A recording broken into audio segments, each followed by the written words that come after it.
So I have a little list for you today about superstars I think WWE, for one reason or another, seems to be afraid of taking a risk with. They won't pull the trigger, whether it is a storyline or pushing them into a meaningful title scene, something where it's like, man, I really wish these people were doing a little bit more. The first name on the list, LA Knight. He is always, yes, in the title scene right now on Raw.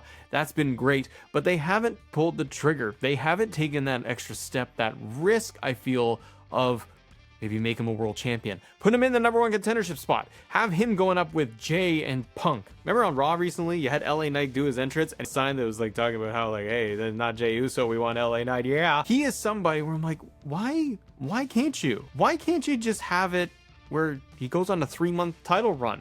Damian Priest did it. Jay did it. Why can't he just 90 days?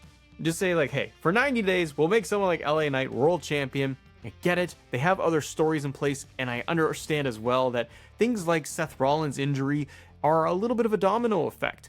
I've heard Triple H in interviews, or maybe it's Unreal or something, but I have heard him say in the past how fans just think that we could just do this and then just, why don't you just do that?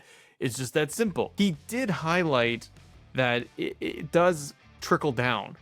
That if you do pivot something and you do something with a certain superstar, put them into a high profile story, okay, what does that mean for this other person or this other storyline that we're working on or something that's developing? I understand it, but just from a fan perspective, I'm just like, why can't I just have LA Knight win things? Now he's in this limbo of nothingness where he's not in the world title scene. Maybe he will be. Maybe they do something again. Take a little risk. Turn LA Knight heel, or more heel-ish, where he is just, we live in a time where it's not always cut and dry babyface, heel, good guy, bad guy. Dimension. More dimension for LA Knight. Have him be, we see that he is on TV visibly upset, and his character's upset. Make him more bad. He doesn't have to discredit the fans. He can still let them cheer because of his character is very like egotistical. He likes all of that admiration and love. Just have him where he's calling people a dummy. So do more with LA Knight. Next up, AJ Styles. Yeah, I know what you're gonna say. What the heck are you talking about? He just had John Cena match, and he is now Mr. Tag Team Champion with Dragon Lee. Mr. Styles Lee, Mr. Dragon Styles, whatever it is. The promo backstage, let AJ Styles talk, because Dragon Lee, I don't think he has all of the words all mixed in there. He talks about fire and he is fire and other things like that. I just don't want this for AJ. He came off of this really well-received match with John Cena, and he is going into his retirement year of 2026. I want to see more from AJ Styles, and maybe we'll get there. I just want to see AJ in the like world title scene. Wouldn't that be fun? As a babyface character, like if he didn't do this tag team thing, and it might run its course in 3 weeks, we just don't know. Again, it's the old adage of like, let it play out, dummy. I understand, but I like to have some fun. Think of, man, AJ coming off of the John Cena match. Wouldn't it have been cool if he then came out on Raw and he was like, you know what? This taught me that I want to be in the world title scene. I got 1 year left. I want to go for everything. Not necessarily having to like win the world title, although I like to see AJ with that big gold belt. I like AJ when he was WWE champion. So AJ, I just feel like this tag title thing right now, it just started. And I'm already like, I don't need this for Uncle Alan. Bronson Reed, Bronn Breaker. That's a weird one to say that he should get a push or they're afraid to take a risk with him. But hear me out. Yes, I'm stupid, but I do think that he needs more. They came off of this huge moment with Seth Rollins and the turn because Seth got injured. They did a really cool thing. Bronn Breaker speared him. Crowd goes nuts. You're waiting and waiting to see what's going to happen next, which is like one of the best things about pro wrestling and watching it on TV is what are you going to do next week? And then you follow it up with him holding the world title, which is great. But then he gets into a thing with Adam Pearce about like, say please. And Adam Pearce is like, you're not in Battle Royal. And Bronn Breaker is like, shucks. And Paul Heyman says, wait it out, I'm gonna politic. Perhaps there is a much greater story. It does feel like they don't want to hotshot Bronn Breaker with the world title because there's a bigger plan of pushing him to maybe WrestleMania and longer plans, way longer, multiple years. I understand. But coming off of this moment on Raw, it made me feel like they weren't ready to just pull the trigger on anything. Like, they don't want to risk rocking the boat, even in the short term. I think the creative for Bronn Breaker in this moment is a little flat. It's silly to say, but why aren't him and Bronson Reed just dummying the tag division? Lack thereof division. Just go out next week and beat AJ and Dragon Lee for those belts. So then I can get what I want, which is AJ Styles doing a little bit more. You know what I mean? Get them to just dominate on Raw for a little bit. It'd be totally wild and chaotic, and that's part of the fun too. I don't like what they're doing with the backstage segments. And Bronson Reed, I will throw in there as well, feels like he is Bronn Breaker's second in command. Like, when they're having the conversations, the three of them backstage, Paul Heyman's really talking to Bronn Breaker about world title. Why can't Bronson Reed also have shoulder love talking about world title? Doesn't he also have plans for wanting world title? But I'm just saying they could do more. Here's one, somebody who is injured. When they come back, I want to see good things. Chad Gable, not coming back as El Grande Americano. When it first revealed that he was El Grande, thought, what a weird thing, but they made it work. Chad Gable made it work. Chad Gable has so much dimension and ability to go from serious, play it straight, the comedy, very much like a Kurt Angle, and even to like what he is, like a collegiate wrestler and all of that. It's very Kurt Angle, and I'm great with that. I just want to see them do even more with Chad Gable when he does return. He could go to SmackDown and fight Cody for the WWE Championship. Not everybody has to be on the world title. That place is getting clogged up with a bunch of yeeting and punk people. Chad could go over to SmackDown and go after Cody. He could play it more straight. He can add a little bit of comedy in there, but the guy is so good in the ring. I think that it is a missed opportunity not to capitalize on that. Last year, I felt like we had such good momentum with Chad and the story with Otis, and even to a lesser degree, we had like Sami Zayn, Gunther. He was involved in all of that stuff, and then he took a back seat for WrestleMania, and it just okay. They changed him up and he put him in this comedy gimmick. It worked, but I don't want to see that long term. He's got several years left, yes, with WWE being a main name on television. The guy's just super talented in the ring and on promos. Why not make him like Kurt Angle and just say, you know what, we're gonna put him in to the main title and see how he does. Chad Gable is just somebody I want to see more of. Aha, a storyline now that I feel WWE is just, are they planning something really long term and it's gonna be the greatest thing ever, or are they just so risk averse that they'll never pull the trigger on this?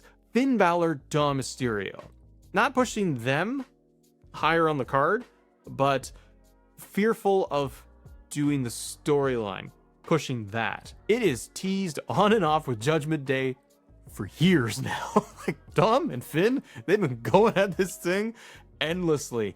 It's the constant within that group. The members may change or get released and leave, but the constant thread now has been Finn and Dom and the tension, and it just constant up and down. And I get that there's room for that, and that helps create a compelling story every week. But where is this payoff? Is it WrestleMania this year? I probably said that for the previous year's WrestleMania. Where is the payoff for this story? Make it happen. Why will you not move forward with Judgment Day stuff? Is it because we need Liv to come back so that they can really propel the entire Judgment Day faction and all of their stories? Because you added in Roxanne. I really like that, and she feels like she fits so well, which is great for the tension of when Liv comes back. But they have dropped the Roxanne Dom tension after like the first week of like Roxanne hitting on Dom, and that ended. And without a real timeline or knowing when Liv is coming back, they gotta kind of move forward until it's, you know, almost time, and then we'll probably get more hints of these things. Finn and Dom, though, are still chirping at each other with the tension of who's in charge and they don't like this. I want the story to end. I want a new chapter of it. Like, put these guys in a one-on-one match, or make Adam Pearce force them to have a one-on-one match because they both win matches or something. They go for the IC title. Do something with it. I want to see progression is the real thing. Now, I mentioned Chad Gable earlier because I want to see great things for Chad, and he had a really great story arc when it came to Otis. And Otis is somebody else on my list that I feel really does need that push, or needs to get out of whatever hole he is in and get him involved with Rusev and Penta and the Intercontinental title division, that scene, or move him over to SmackDown and get him in an odd pairing of Aleister Black and Otis. Makes zero sense, but it's different, right? And a lot of us want something different that we haven't seen before. I liked Otis's story arc with Chad Gable, but it kind of ended on a whimper. You tell me, but I don't remember the two of them having the singles match for the blow off. I remember Chad constantly messing with Tozawa and Maxine and Otis, and got to the point where Otis snapped and pushed Chad Gable down in the ring. That's what I remember as kind of the finale to that, where they never followed up with the match to say Otis is going to challenge Chad Gable. It all went in different directions. But Otis showed me that he's got range, he's got the comedy stuff. Maybe do something different. He doesn't have to be ultra serious. Not everyone needs to be ultra serious, but why doesn't Otis start saying, like, you know what, guys, we're together, him and Tozawa and Maxine, we're all in this together, but I really need to start doing this and go over to SmackDown and challenge for the US title and get involved in that. He can be a very sympathetic character, because look what happened with Chad Gable. People really rally behind Otis, so it shows me that they can do it. Why they don't? Reasons. Chelsea Green. Now, it's a hard argument here, because you'll say, you flippin' idiot. Here's my comment to you. Chelsea Green is pushed wildly on television. What are you talking about? She is. She's everywhere. She's on NXT, SmackDown, shows up on Raw. She's in several backstage segments. They give her matches, maybe not a lot of time. She's on PLEs when they have, the story for it. Chelsea Green is featured a lot, and I'm really happy about that, because she's one of my favorite characters, because she's so hilarious. She can tell interesting, funny stories. I worry that she is totally stuck in this comedic role. If the person's happy and they're getting fulfilled by this, then so be it. Like, who cares? I'm just a fan who would say, hey, I'd like to see more from them, because I think that it's earned, and it'd be cool to change it up where you have a main event scene on SmackDown of Tiffany Stratton and Jade. That's it. Maybe Nia Jax. How come Chelsea can't get involved? He kind of does here and there, but it's more so just backstage segments where she's just chirping at everybody. She's got the secret Hervis, and they move on. Maybe Chelsea could get up finally to the main card. I get it. It's probably because she is in the comedic side. If you put her on Raw with a Rhea Ripley and an Asuka, it feels kind of off, but you know what? You know what could be fun too, as I think about it? Stephanie Vaquera versus Chelsea Green, because Stephanie is very straightforward, serious, just wrestler. You add in the dynamic of Chelsea Green being off the wall. She brings in Secret Hervis, so Stephanie can get the comeuppance on Secret Hervis, like beat them down to finally get to the boss of Chelsea Green. And Chelsea gets the world title shot. This is stuff that you could change up where I'm like, man, Chelsea could do a little bit more at the top. All right, this next one, the next couple I got, you might be agreeing with me that we want to see more. And it's not that they're not on TV a lot, but the first name is Drew McIntyre. Drew McIntyre is featured constantly, and he had a wonderful year against CM Punk, and I love that storyline from beginning to end. It totally worked, and then didn't really recover. Getting title shots, he's getting WWE championship shots, he's main eventing shows, he's heavily featured, he is one of their top guys. But I think that there's so much of the audience out there that really wants Drew to win belt, win the title, win it in front of fans, have a title run. Why they won't, I have zero idea, other than it's clogged at the top. They want Cody to remain champion because he's face of the company. And then on the other show, they already had him over there. He's feuded with Punk. They don't want Drew to be involved in that right now because it's very loaded up. Feels like he almost should go back to Raw, because he's got a lot of history with Punk, and he's got a lot of history with Jay, the Bloodline. He could do a lot over there. I really wish that they would just pull the trigger and say, let's, kind of like LA Knight, let's go on a 3-month run with Drew McIntyre as whichever champion and see what happens. Someone like Cody is great, I think, because when he doesn't have the belt, if he's chasing, I like Cody in the sympathetic role of overcoming the odds, like he did on his road to WrestleMania 40, 39, and 40.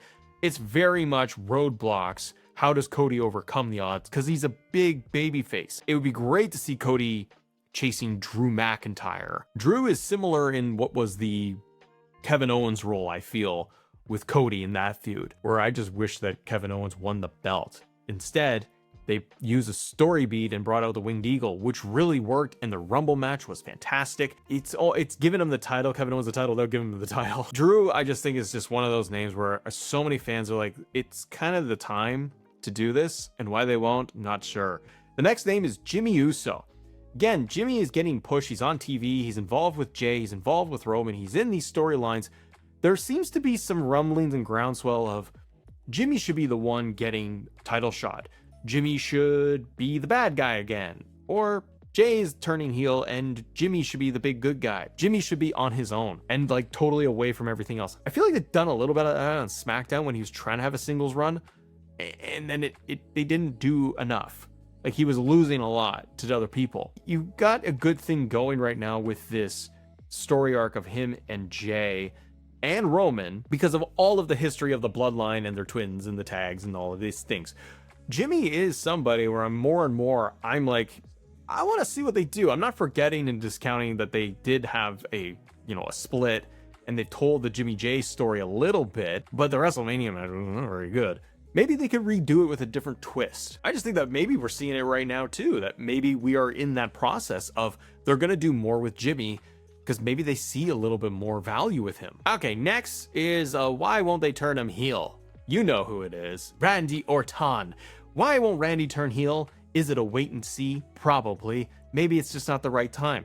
Cody is wrapped up with Drew. And I think for a lot of us, you and me right here, we think that the real story, the real money is in the feud of Randy and Cody, and Randy turning his back and RKOing Cody for realsies and just becoming the big, nasty, dominant, legend killer, punting guys in the head kind of guy. That's what I want to see. I want to get Cody on TV he brings in Brandy, and then Randy does RKOs to both of them. And it's kind of like Triple H Stephanie all over again.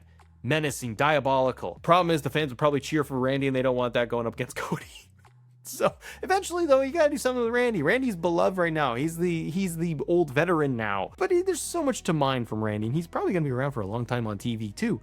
Let's get Randy up there. I just don't know why they're risk averse of doing this, other than it's not the right time. And another name I didn't forget about this individual, and he's getting an upswing.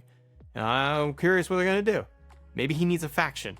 That's the Triple H loves his factions. Carmelo Hayes. He has been just with the Miz and Melo. Melo can't Miz, and then they split them off, and now they're in a feud together. They're giving Carmelo a little bit more time. He's always just kind of there, and everyone, I feel like, especially online in the comments here, a lot of people would name Carmelo as somebody. It's like, give him a push this guy. I think now's a great time once he finishes up with the Miz, or even bringing the Miz into the fold with the United States title. He's got history with that. Bring him and Carmelo into that, because that US title scene is getting interesting. Ilya, Aleister Black, Damian Priest, add Melo, add Miz, and then you combine all of these feuds and stories in there. Carmelo Hayes versus Ilya for the US title? I'd like to see it. I hope that by the Royal Rumble, Carmelo is getting pushed more. They kind of fix or solve what his character should be. Right now, it seems like he's going to go in more of a babyface run or a tweener. Do you need a Trick Williams to come up and get called up by the New Year after Mania? Do the program almost all over again with Carmelo and Trick? It'd be interesting, and you can mine all the history or retell it on just the main stage. Who do you got? Names, lists, storylines that need pushing and redone or doing. Let me know in the comments below. If you guys want to talk more WWE topics, click this video right here and have a great day. See ya.